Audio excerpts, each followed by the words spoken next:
One of the biggest topics that I've come across in my, going on 9 years of experience in the mental health field is I've had people come to me who have been to counseling before and never heard what a coping skill is.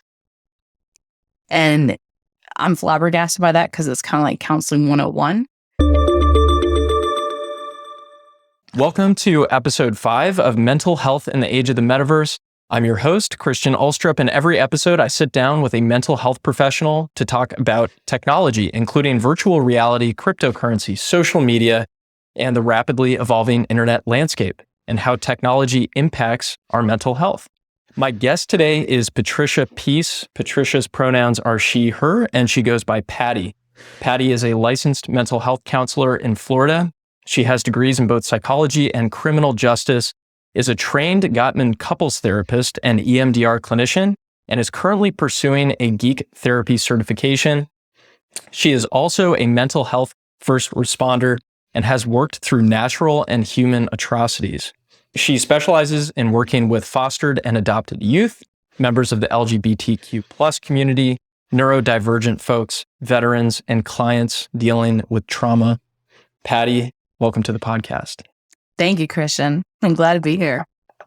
And it's very nice to see you face to face. We Yes. had only spoken in virtual reality before, so I'm glad we can make this happen. Face to face for the first time. Face to face for the first time.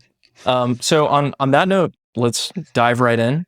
You have been using virtual reality with your wide variety of clients. Could you tell me a little bit about that? So when I first heard about Virgils, I was very excited to see this HIPAA VR, format. So with the clients that I work with, a lot of it is working with trauma. And, for so long, I've been face to face with people. Then, of course, when the pandemic hit, it became telehealth. But for me, I just saw, and Virgils has met that need that I had, where, especially when working with youth and adolescents, when we're dealing with trauma, they have very much this like turtle effect in that defense mode, where I've noticed that when we enter the VR land, as I like to call it with the kids I work with, they drop those barriers. And so it really, really opens up a different form of communication. That uncomfortability of face-to-face, eye-to-eye, starts to decline. And even with a lot of my neurodivergent folks in the LGBT community, again, where there's any kind of that level of uncomfortability, because when I work with neurodivergent folks, I don't have them look me eye to eye because there is that uncomfortability.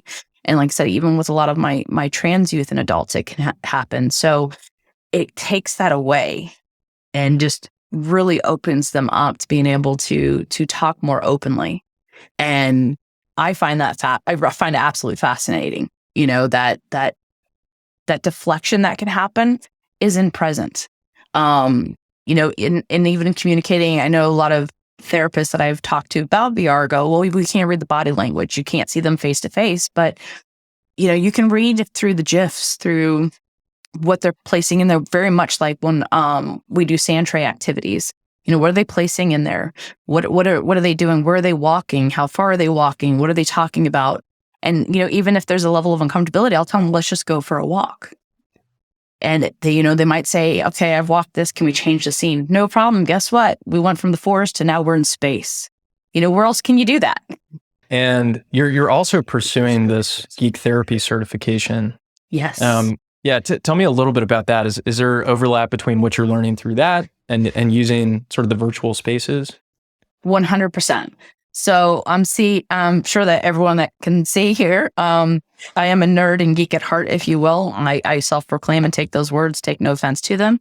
With the Geek Therapy certification, there's many different courses that run from different fandoms and approaching different topics, whether it's grief, trauma, parentizing, all these different aspects.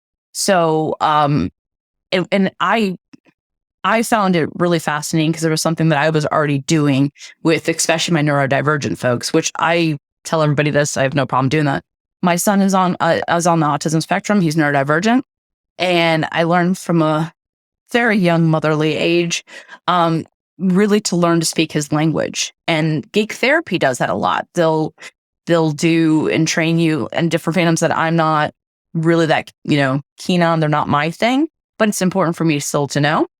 But it could be something like when I'm in Virgils in the virtual reality therapy and I see a client constantly putting up a certain character, I can go, well, what is about that character you like? What do you relate to? And, hear what they're saying. And sometimes I know the character, sometimes I don't. So, I'll go Google it afterwards so I can kind of make that connection. Because it could be, like, for instance, a lot of my foster youth, who are siblings, the older one may be very parentized because they've had to take on the parenting role. And they might be into, say, supernatural. Again, and just one of the topics. And anybody who's ever watched Supernatural knows that, Dean really had to parent his brother, Sam. And so we'll talk about that, and it makes that connection with a lot of my neurodivergent folks, who a lot of them are into anime, but I've even had to do research on trains. Don't know anything about trains, but I did my research because I was able to make that connection, whether we were learning about a social skill or a communication skill, finding that junction somewhere to speak that language. And a lot of geek therapy is about that, is learning those fandoms and kind of how to help clients process through that thing that they're really into. And through using like the GIFs and different, the models that can be placed in, the virtual reality therapy, I get that same connection with them. I can still create that dialogue with them. So you're both really meeting them where they already are, as well as opening up these, really brand new channels of communication that don't even exist in reality to help get the dialogue going. Very interesting. Sure.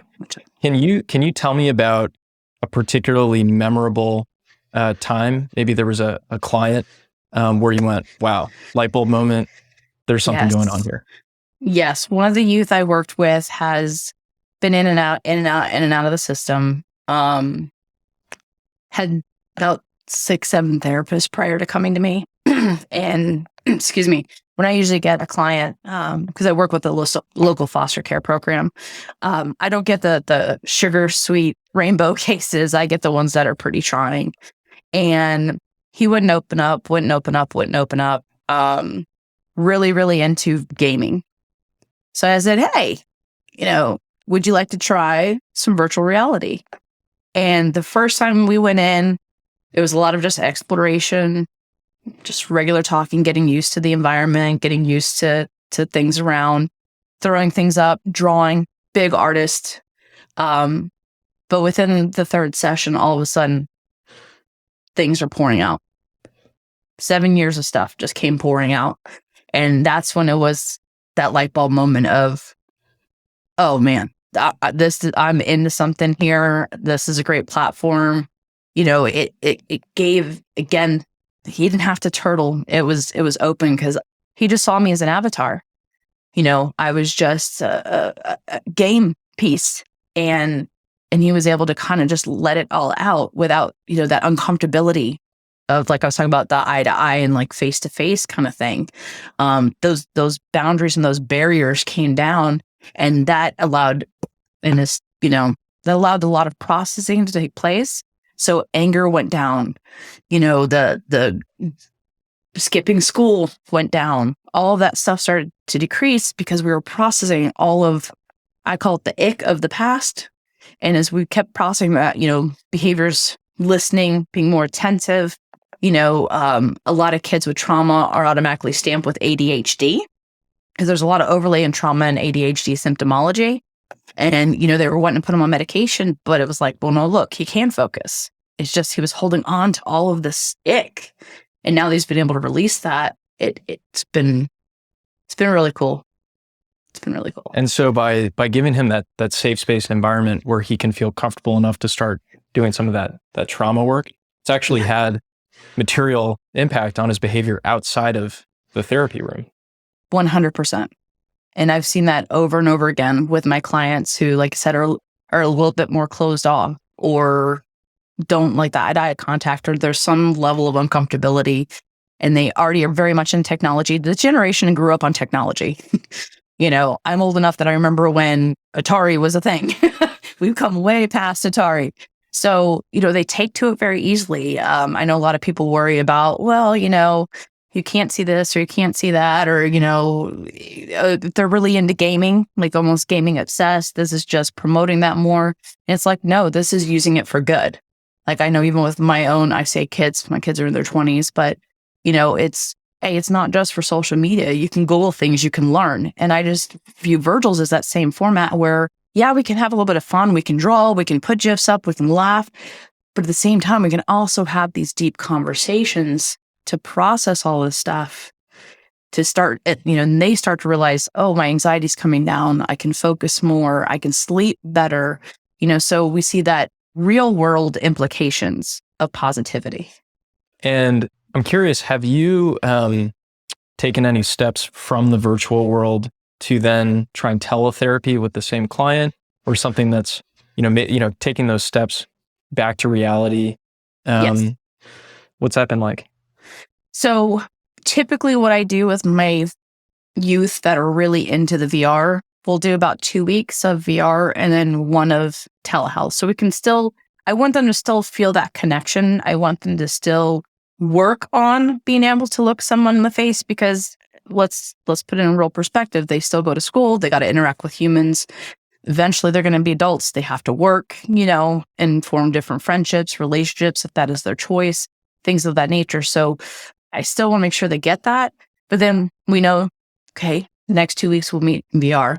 But then, but at least we get that face-to-face contact, and it can be a good balance. Every client's different. I might do 3 sessions VR because it's been really hard to, I would say, kind of crack that nut and kind of start to get that barrier down. So, it might take me 3 or 4 weeks, and then we'll meet in person. And that's okay too, because I tell clients all the time, every body is literally different. So, it's not like a protocol I've set. I kind of read the room, if you will, with the client and find out what I believe in the clinical sense is going to be in their best interest. And, with some clients, it's also like a reward, where we've had really good behavior, for 2 weeks. So we'll jump in the VR land and talk about, all the progress, and, we'll put up awards because, maybe they've been really doing a really rough time at school, and all of a sudden, they got an A on their first test in the last 6 months. Well, let's go in VR. Let's put up awards all over and let's laugh and have a good time. So again, it's a balance. It just depends on client to client. We've talked about your specialization with trauma. You are based in Florida.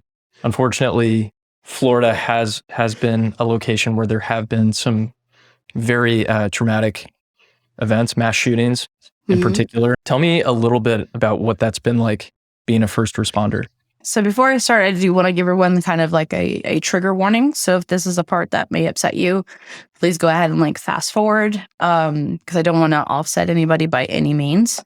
And I always say, if you need someone to talk to, call the National Suicide Prevention Hotline. I do think that's important. So in my experience as a mental health first responder, I did work the Pulse shooting that happened here in the state of Florida, as well as Stoneman Douglas. I was called for the hurricane in Puerto Rico that devastated, but at that time, I was unable to get to Puerto Rico to help. I'm helping out some clinicians right now in Texas by providing them some insight, because I just don't have the availability to travel there. But I do get calls when these things happen. But with my experience with Pulse, that was my first experience. At the time, I was a registered intern in the state of Florida, working for a group home and foster care. So it was a very chaotic time. But for me, I felt like I had to be there. That was part of the community that had embraced me, that I had worked diligently with, and knew several people that this was going to be, affect very drastically. I also did know one of the people that were deceased from that event. So there was no protocol. Things were a bit chaotic, but we got things pretty centered. There's a place called the LGBT Center in Orlando, and they kind of acted as our hub. But, we were sent to different sites. It could be a church. It could be, I know one night I worked at a bar, which you don't think counseling in a bar is effective, but it really was. A lot of people were very closed off, drinking their sorrows away. So I noticed nobody was really coming to talk to us. So me and another counselor just wrote free hugs on pieces of paper when we're walking around. And all of a sudden, I have hugs surrounding me and they're just talking and talking and talking and talking and talking. And when a traumatic event, such as these and things that we've seen since and before happen, sometimes in that moment, that's all that person needs. Another night I was working at another bar and, again, I was like, no one's really coming. The free hugs work. Let's try it again. And, I had this like 6'7" guy come running at me and grab my hand and started dragging me. And I was like, where are we going? And he really just, said, can you please ask the DJ to play the song for me? I'm too scared to do it. So I asked the DJ to play a song. And all of a sudden, he's crying in the corner with me and talking. So, counseling as a first responder sometimes isn't typical counseling like we see on TV and movies and even how we practice as clinicians. Again, I know I've talked to you and Vika before, it's always about meeting the clients where they're at. And right at that point, that's where they were at. Now, when I work Stoneman Douglas is very much of a different situation. We're dealing with high schoolers, not adults. So for that, it was a lot more of, deep breathing. I did use some EMDR techniques, just for that kind of quicker de-escalation, if you will, of all that real panic that was occurring. And then I was able to get them to a point that they were able to get in touch with local therapists or local organizations that were opening up for therapy, whether it was group or not. So, there was things that we could do to quickly de-escalate the situation, which I also utilized during the Pulse event as well. But, when you walk into a hotel and families are, crying because they don't know what's going on. And with Pulse, I'm not bilingual. I wish I was. But, there was that barrier for me. So, I really had to just focus on being a human and the body language. And just whatever needed to be done and said was done and said for that person to find some level of comfort in that moment. Sounds like being able to be really responsive, flexible, break out of the mold of traditional clinical work. Yes, is what's important very much so. And, there's on this point of these atrocities, the shootings that are happening, there's a lot of debate right now in terms of how this is being framed. Is this a mental health issue? Is it purely hate?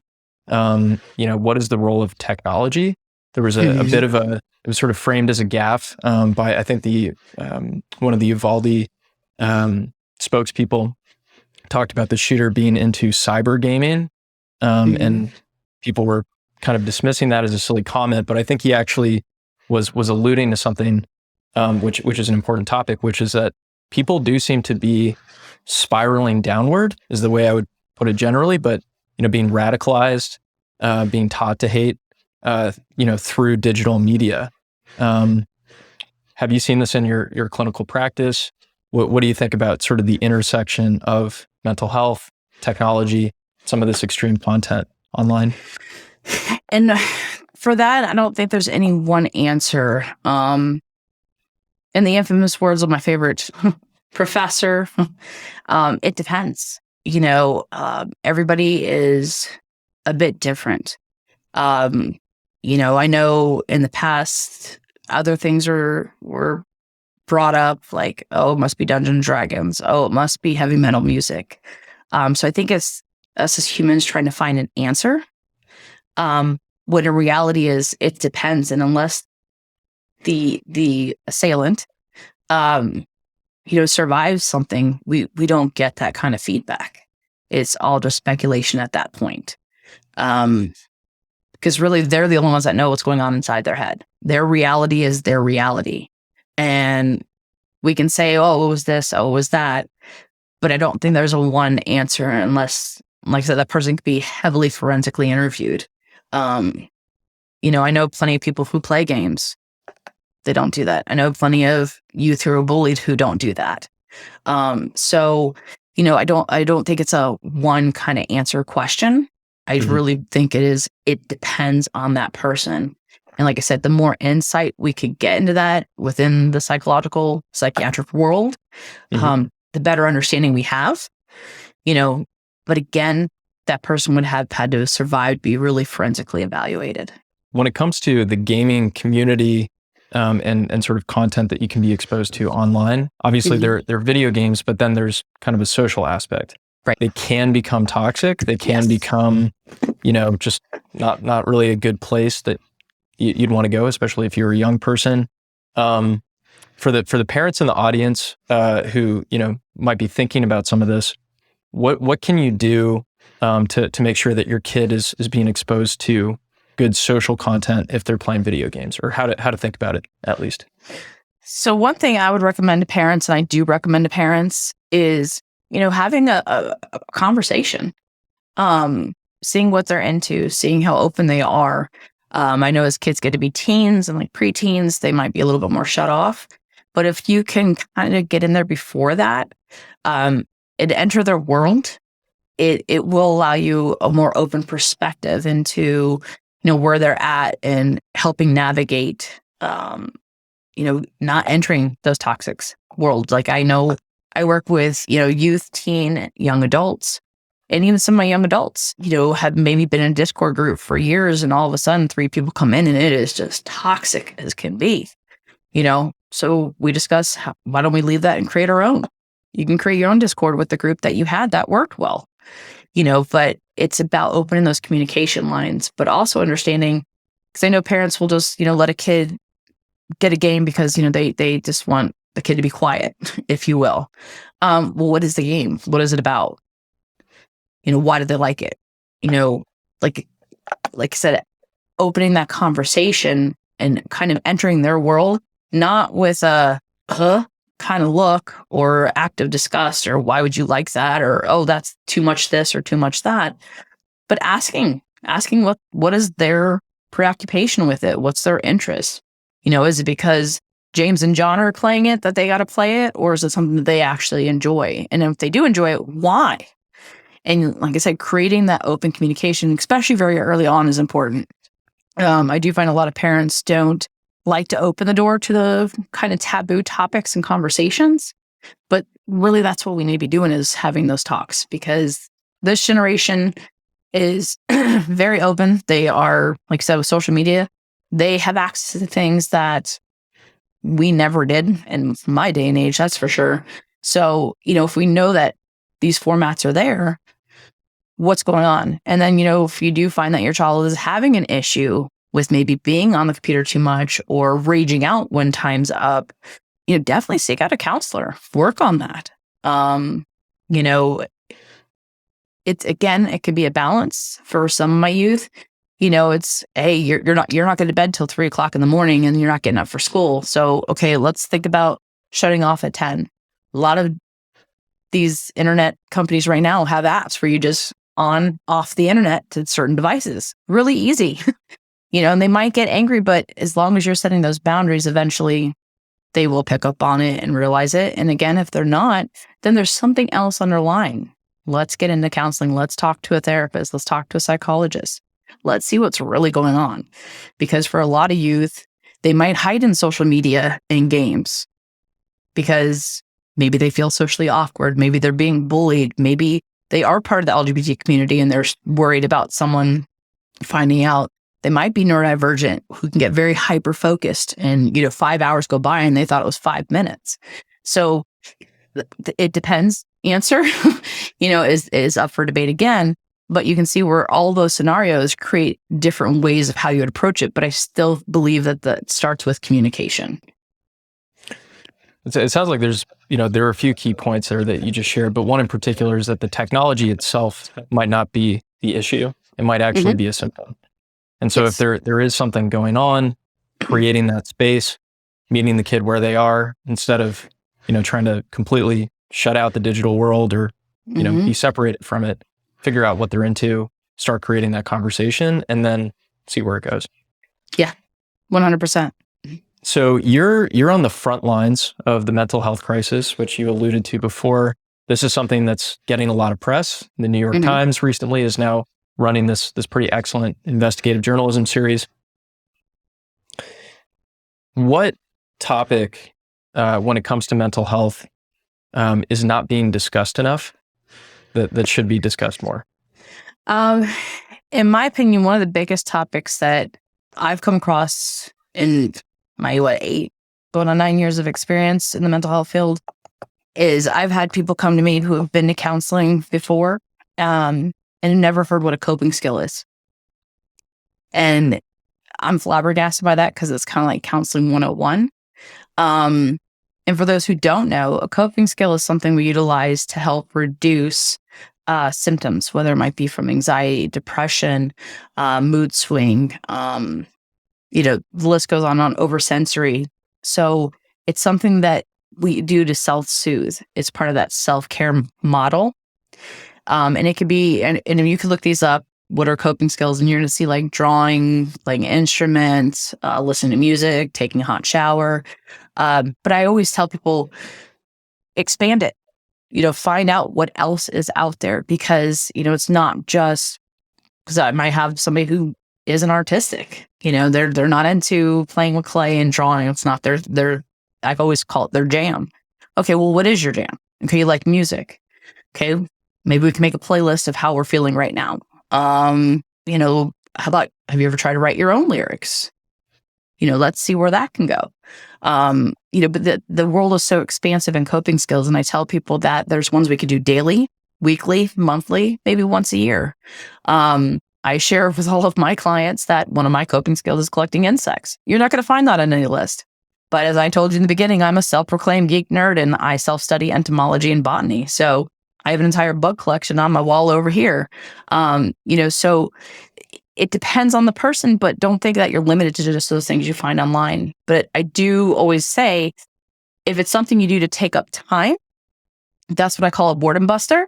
That is not reducing any kind of symptom you might be feeling. The example I give is like, if you're someone who gets very anxious before a test, maybe deep breathing works. Maybe listening to some music or EMDR music, doing some tapping, because we got to think about the environment too, because there's a thing like an EMDR we do called the butterfly hug, where you do this, because when someone's anxious, it goes like this, and then they'll get out of beat, and then they'll start to calm down. Teenagers aren't going to want to do that in high school. Not going to happen. So let's tap our toes. Let's modify it, because no one's going to look at your feet. So there's things we can modify and there's things we can expand on. And it doesn't have to be just like I said, what you see online. It could be so expansive. It could be, cosplaying. How many people do we see cosplay that find great enjoyment and it reduces their anxiety?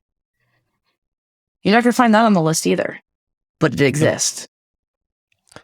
So if someone's dealing with anxiety right now who's listening and they've tried the breathing techniques, maybe they've looked at one of these blogs online that has a list, what's a question I guess they can ask themselves to try to figure out what is my personal coping skill? So what I always say is, when was the last time that you felt a sense of relief?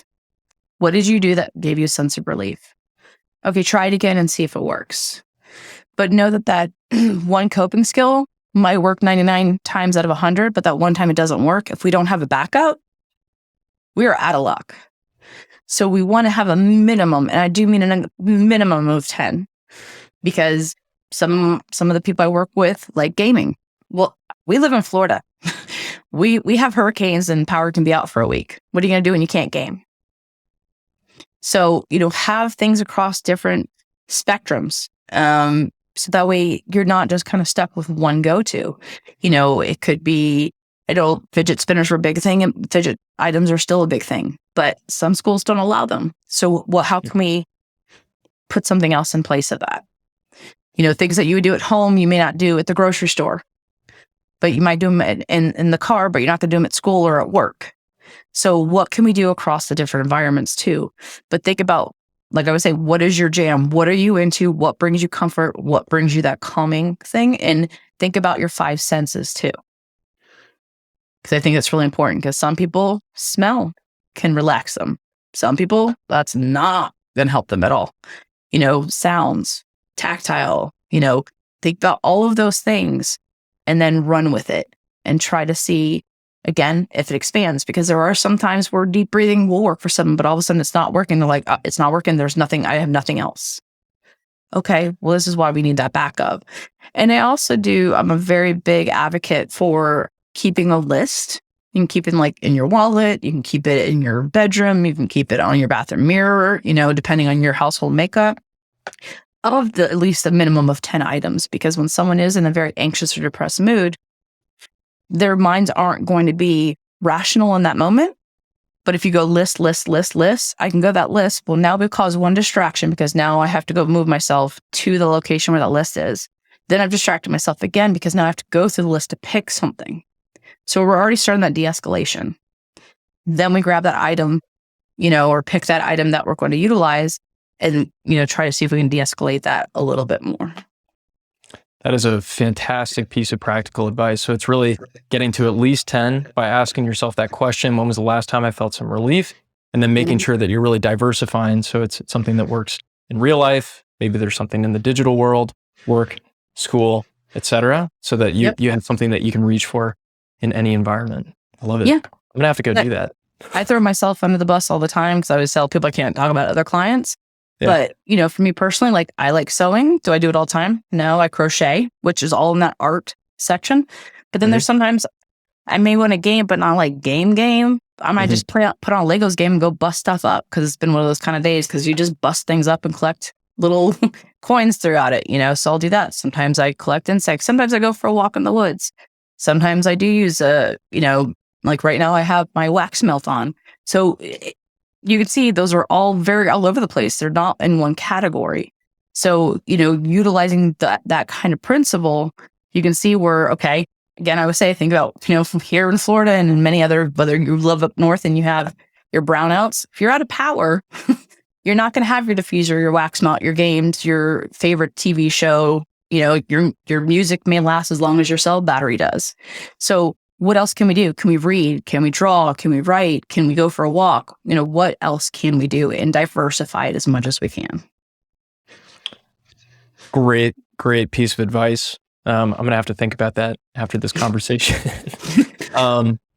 Awesome. Well, I think this is a pretty good place to end. Before we depart, Patti, I want to make sure that everybody can get in touch with you, can connect. You're on social media, primarily on Instagram. Is that right? Instagram and Facebook. Instagram and Facebook. And your handle is? Peaceful Counseling LLC. Peaceful Counseling LLC. So that's at PEACEFULCOUNSELING LLC. I'm surprised that fits in all the social media platforms.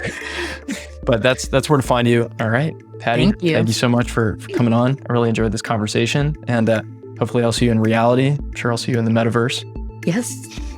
We'll do this again. All right. Thank you so much. Thanks so much, Kristen. Have a good one.